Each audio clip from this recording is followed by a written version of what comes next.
Good morning, students. Today we start the second chapter of chemistry, acids, bases and salts. In this chapter you will study about the general properties of acids, bases and the preparation properties and uses of some salts. Alright. Now, acids are those substances which are sour in taste. The word acid has been derived from the Latin word acidus, meaning sour. Alright, some examples of acids are lemon juice, curd, tamarind, vinegar, etc. Alright, bases are substances that are bitter in taste. So, some common bases are sodium hydroxide, potassium hydroxide. Now, you may have heard of people talking about acidity in stomach. Acidity in stomach is caused by the overproduction of hydrochloric acid by the inner wall of the stomach, and this causes sharp pain in the food pipe and in the stomach. Now, how do people get relief in case they suffer from acidity? They have to take something which will neutralize the effect of the acid, and that substance can be a base, usually sodium bicarbonate, the most commonly used base, which will neutralize the effect of the acid and people will get some relief from the pain. So these are some of the things that you have already studied in your previous classes about acids and bases.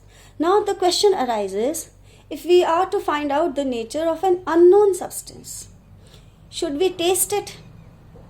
Is tasting a safe method of testing? No, it is not. There are substances which are highly toxic and we just cannot taste them. Therefore, we have to find out some other ways of telling the nature of a particular unknown substance, and those things are indicators. So, indicators are substances which show different colors in different medium. An indicator is a chemical substance which is used to identify whether a given substance is an acid or a base by a sharp change in its color. The indicators are basically colored organic substances either extracted from plants or synthesized in the laboratory. So, depending upon the source, indicators are of two types: natural indicators or synthetic indicators. Natural indicators are extracted from plants, whereas synthetic indicators are manufactured in the factories. Some examples of natural indicators are litmus, turmeric, red cabbage extract. Now, litmus is the most commonly used indicator. We have two types of litmus blue and litmus red. We have strips of blue and red litmus paper, or we also have blue litmus solution and red litmus solution. Now, litmus solution is a purple dye which is extracted from lichen, a plant belonging to the division Thallophyta. Alright, lichens are the symbiotic associations of algae and fungi. Naturally, litmus is purple in color. Alright, but it has to be chemically treated to be used as blue and red indicators. To prepare blue litmus solution, the purple dye is made alkaline, and to prepare red litmus solution, the purple dye is acidified.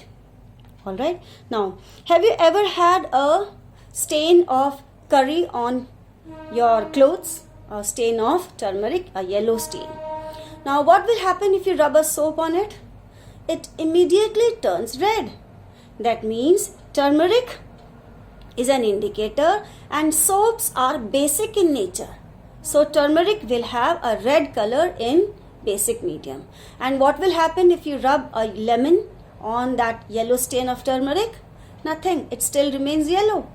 So turmeric is a natural indicator which has a yellow color in acidic medium but a red color in basic medium.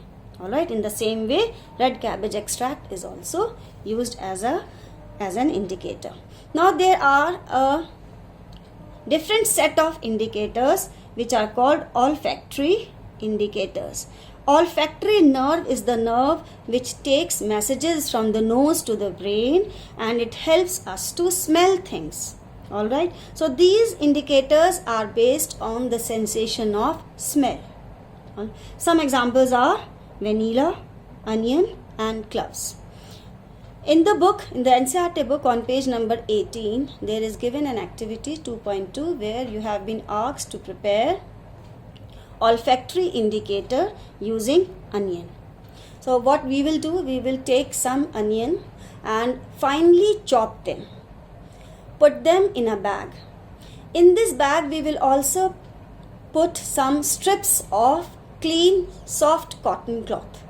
Okay, we will cut down some strips of cotton cloth and put them in the bag containing chopped onion.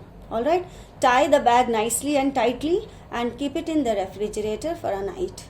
The next day when we take out the strips of cloth, they will smell of onion and are ready to be used as indicators.